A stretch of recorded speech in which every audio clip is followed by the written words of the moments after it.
कहानी की शुरुआत में हम देखते हैं कि एक खुली सड़क पर दो बसें एक दूसरे के साथ जा रही होती हैं। दोनों बसेस में छोटी बड़ी फीमेल स्टूडेंट्स बैठी होती हैं। सब हंसते हुए अपनी दोस्तों से बातें कर रही होती हैं। उन्हीं में से एक स्टूडेंट का नाम मित्सुको था। ये स्टूडेंट दिखने में काफी खूबसूरत लग रही थी। वो अपनी नोटबुक में कुछ लिखने में मशगूल होती है। उसकी फ्रेंड्स मजाक करते हुए कहती हैं, तुम हर वक्त लिखती रहती हो, क्या मिलता है इससे? जिंदगी का मजा लो, सब एंजॉय कर रहे हैं। तभी एक दोस्त हंसकर उसकी नोटबुक छीन लेती है और उसका पेन उसके हाथ से नीचे गिर जाता है और फिर मित्सुको झुककर उसे उठाने लगती है। बस उसी पल दुनिया उलट जाती है। तभी अचानक हद से ज्यादा तेज हवा चलती है, लेकिन ये आम हवा नहीं थी। वो हवा एक सेकंड के अंदर दोनों बसों को बीच से काट जाती है और इसी के साथ सब लड़कियां भी दो टुकड़ों में बंट जाती हैं। सिर्फ मित्सुको बच जाती है क्योंकि वो नीचे झुकी हुई थी। अब जैसे ही मित्सुको ऊपर उठती है तो ये सब देखकर हैरान रह जाती है। उसे यकीन ही नहीं होता कि ये सब असली है। अब डर के मारे वो बस से उतरकर भागती है। अब जल्द ही उसे पता चलता है कि ये सब किसी इंसान का काम नहीं है। ये एक अजीब और इनविजिबल हवा है। ये हवा दुनिया में मौजूद तमाम इंसानों को बीच से काट रही है। अब वो हवा मित्सुको के पीछे पड़ जाती है। वो चिल्लाती है और कहती है, नहीं मुझे छोड़ो, और पूरी ताकत से भागती है। अब रास्ते में उसे 4 और लड़कियां मिलती हैं। तभी मित्सुको चिल्लाकर उन्हें झुकने को कहती है, पर अब देर हो चुकी होती है और हवा उन्हें भी आधा काट देती है। लेकिन सिर्फ एक लड़की को मित्सुको ने बचा लिया था। पर तभी कुछ लड़कियां साइकिल चलाते हुए सामने से आती हैं। मित्सुको हाथ हिलाकर उन्हें रोकने की कोशिश करती है, लेकिन उस हवा ने इनके साथ भी वही किया जैसा मित्सुको की फ्रेंड्स के साथ हुआ था। इस दौरान वो लड़की भी मारी जाती है जिसे मित्सुको ने बचाया था। अब मित्सुको बिल्कुल टूट जाती है और वो रोती हुई भागती रहती है, बस बचने की कोशिश में। थोड़ी देर बाद वो एक नदी के पास पहुंचती है। उसका सारा जिस्म कांप रहा होता है। वो देखती है कि नदी में बहुत सारी लाशें तैर रही हैं, जो सब के सब दरमियान से कटी हुई थीं। अब कुछ देर रोने के बाद वो एक डेड बॉडी के कपड़े पहनती है और चुपचाप आगे निकल पड़ती है। अब चलते चलते वो एक स्कूल के कंपाउंड में पहुंचती है। वहाँ सब लड़कियां नए यूनिफॉर्म में होती हैं। ऐसा यूनिफॉर्म उसने पहले कभी नहीं देखा था। उसे सब कुछ अजीब लगता है। उसके दिल में एक अजीब सी बेचैनी होती है, जैसे वो किसी और दुनिया में आ गई हो। तभी एक लड़की उसके पास आती है और कहती है, कैसी हो मित्सुको? ये उसकी बेस्ट फ्रेंड होती है। पर मित्सुको उलझन में पूछती है, तुम वाकई मेरी बेस्ट फ्रेंड हो? उसकी आवाज में डर और कंफ्यूजन दोनों होते हैं। थोड़ी देर बाद हमें मालूम पड़ता है कि मित्सुको और उसकी दोस्त एक दूसरे के बहुत करीब थीं, लेकिन अब सब कुछ अलग लग रहा है। तभी अचानक फिर से बहुत तेज हवा चलने लगती है और इस दफा वो और भी ज्यादा खौफनाक थी। अब मित्सुको बिना सोचे समझे बिल्डिंग के अंदर भाग जाती है। तभी उसकी दोस्त चिल्लाती है, मित्सुको रुको! पर मित्सुको डर से कांप रही थी। उसकी दोस्त उससे पूछती है कि तुम्हें क्या हुआ है? तब मित्सुको अपनी बेस्ट फ्रेंड को सब कुछ बता देती है कि कैसे अचानक हवा का एक झोंका आया था और उसके स्कूल के सब स्टूडेंट्स को टुकड़ों में काट गया। ये सुनकर उसकी दोस्त पहले तो हंस देती है, फिर उसे विंडो के पास ले जाकर कहती है, देखो मित्सुको, ये सिर्फ हवा है, कुछ और नहीं। जिसके बाद कुछ पल के लिए मित्सुको के दिल को सुकून मिलता है। उसे लगता है शायद ये सब कोई खौफनाक ख्वाब था, शायद हकीकत नहीं। उसकी सांसें धीमी पड़ जाती हैं, जैसे वो खुद को यकीन दिलाना चाहती हो कि सब ठीक है। फिर उसकी बेस्ट फ्रेंड अपनी 2 और दोस्तों के साथ मिलकर क्लास से बाहर निकलने का प्लान बनाती है। जब चारों लड़कियां चुपके से क्लास के बाहर जाने लगती हैं, तभी उनकी टीचर आ जाती है। टीचर की नजर पड़ते ही सब घबरा जाती हैं, लेकिन फिर भी वहां से भाग जाती हैं।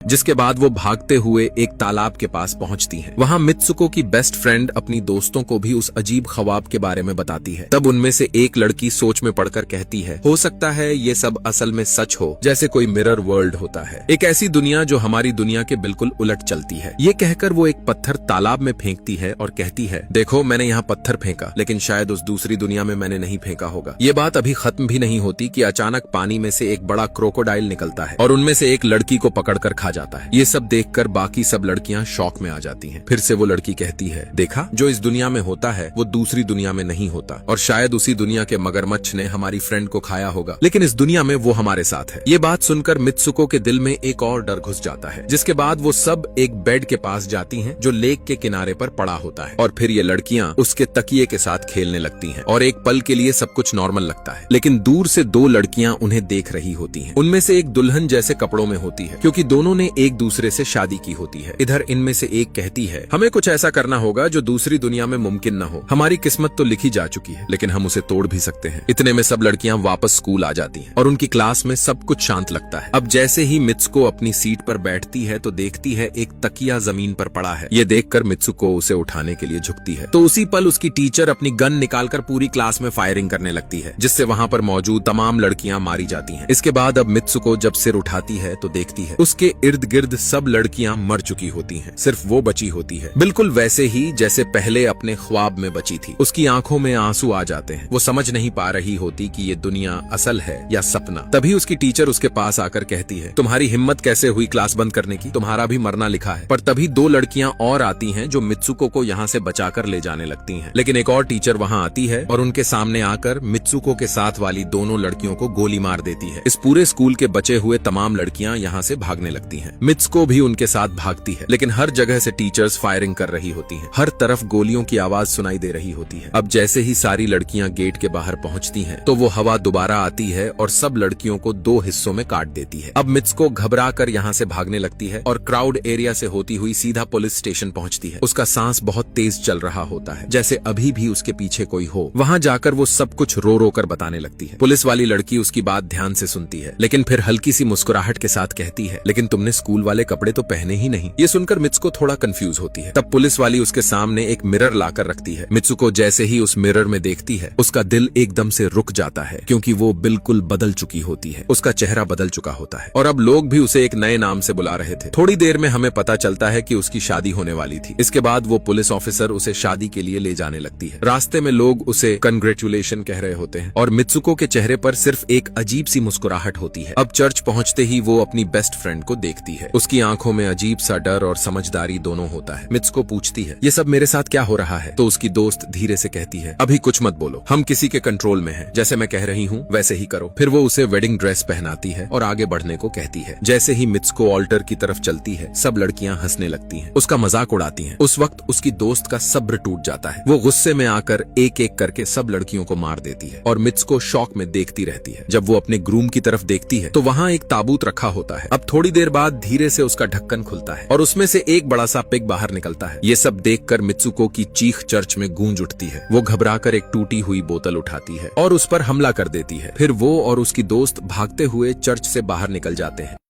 इधर गेट पर दो लड़कियां उन्हें रोकने की कोशिश करती हैं, लेकिन उसकी दोस्त उन्हें भी मार देती है। मित्सुको अब इतनी डरी हुई थी कि उसके आंसू रुक नहीं रहे थे। अब वो भागते हुए अगली गली में आती है, जहां एक और मिरर रखा होता है। जैसे ही वो खुद को देखती है, उसका चेहरा फिर बदल चुका होता है। अब वो किसी और दुनिया में थी, जहां लोग एक रेस में दौड़ रहे थे। तभी उसके पास कुछ लड़कियां आती हैं और कहती हैं, तुम तो बहुत अच्छी रेसर हो, भाग क्यों नहीं रही? ये सुनते ही मित्सुको दौड़ना शुरू कर देती है। उसे अपने अंदर एक अजीब सी एनर्जी महसूस होती है। मित्सुको रेस जीतने की पूरी कोशिश करने लगती है। दौड़ते हुए उसे अपने वे दोस्त भी दिखाई देते हैं जो कुछ वक्त पहले स्कूल में मर चुके थे। तभी उसकी बेस्ट फ्रेंड भी वहां आ जाती है। ये दोनों देखती हैं कि वही पिग और वो औरतें जो उन्हें चर्च में रोक रही थीं, अब इनकी तरफ आ रही होती हैं। दौड़ते वक्त कुछ लड़कियां मित्सुको से कहती हैं, इस दुनिया से बाहर निकल जाओ। अब हमें आगे दिखाया जाता है कि मित्सुको दौड़ते दौड़ते एक सुनसान और अंधेरी जगह पर पहुंच जाती है। वहां कुछ स्टूडेंट्स दिखते हैं जिन्होंने स्कूल यूनिफॉर्म पहना होता है। वो सब लड़कियां उससे कहती हैं, हम सब मर चुके हैं, अब तुम्हें भी मार देंगे। लेकिन उसी वक्त मित्सुको की बेस्ट फ्रेंड वहां आकर एक लड़की को मार देती है और मित्सुको को वहां से भगा ले जाती है। वो उससे कहती है कि अपना नाम जोर से पुकारो। मित्सुको जोर जोर से अपना नाम लेने लगती है और उसी के साथ वो अपनी असली सूरत में वापस आ जाती है। उसकी बेस्ट फ्रेंड अपना हाथ दिखाते हुए कहती है, प्लीज मेरे हाथ में जो वायर लगी है उसे निकाल दो ताकि मैं इस दुनिया से निकल जाऊं। मित्सुको घबरा जाती है। उसे डर होता है कि कहीं वायर निकालने से उसकी जान न चली जाए। वो उसे बहुत प्यार करती थी, इसलिए पहले तो मना करती है, लेकिन जब उसकी दोस्त ज्यादा फोर्स करती है तो वह वायर खींच देती है। वायर निकालते ही उसकी बेस्ट फ्रेंड का जिस्म दो हिस्सों में बांट जाता है। ये सब देखकर मित्सुको बहुत शॉक में आ जाती है। तभी मित्सुको को एक गेट नजर आता है। वो उस दरवाजे से बाहर निकलती है और देखती है कि अब वो आदमियों की दुनिया में आ चुकी है। वहाँ उसके पोस्टर लगे होते हैं जिन्हें कुछ लड़के देख रहे होते हैं। एक लड़का उसके पास आकर कहता है, तुम फ्यूचर में हो। ये सुनकर मित्सुको बेहोश हो जाती है। कुछ देर बाद जब उसे होश आता है तो वो आगे बढ़ती है और देखती है कि एक बूढ़ा आदमी एक गेम खेल रहा है। उस गेम में मित्सुको का कैरेक्टर नजर आ रहा होता है। वो आदमी कहता है, मैंने ही ये गेम बनाया है और मैं ही हूँ जो तुम सबको कंट्रोल करता हूँ। तुम तो पहले ही मर चुकी थी, लेकिन मैंने तुम्हारा डीएनए लेकर तुम्हें दोबारा बनाया। ये सुनकर मित्सुको समझ जाती है कि सब एक गेम है। उसे लगता है कि शायद वो अब भी अपनी असली दुनिया में वापस जा सकती है। तभी एक और आदमी आता है और उसे बुलाता है। बूढ़ा आदमी कहता है, अपना लास्ट लेवल कंप्लीट करो। मित्सुको आगे बढ़ती है और उसे अपनी दोस्त की बात याद आती है। अगर हम इस दुनिया में कुछ ऐसा करें जो दूसरी दुनिया में इम्पॉसिबल हो तो हम गेम से निकल सकते हैं। ये याद बंद करते ही मित्सुको उस आदमी का गला दबा देती है और कहती है, बस करो, हमारे साथ खेलना बंद करो। ये कहकर वो उस बूढ़े आदमी की छड़ी उठाती है और अपने पेट में घुसा देती है। इससे उसकी मौत हो जाती है। बूढ़ा आदमी सोच भी नहीं सकता था कि मित्सुको ऐसा कुछ कर देगी। इस कदम से उसकी किस्मत पूरी तरह बदल जाती है। वो गेम की दुनिया में तो मर चुकी थी, लेकिन असली दुनिया में अब भी जिंदा होती है। अब हमें दिखाया जाता है कि मित्सुको के बाकी कैरेक्टर्स भी किसी न किसी वजह से अपने आप को मार लेते हैं और वो सब गेम का हिस्सा नहीं रहते। आखिरी सीन में मित्सुको बर्फीली जगह पर लेटी होती है और अब वो अपनी रियल दुनिया में लौट चुकी होती है। और इस तरह ये दिमाग हिला देने वाली कहानी यहीं खत्म होती है। उम्मीद है आपको ये मूवी पसंद आई होगी। मिलते हैं अगली वीडियो में।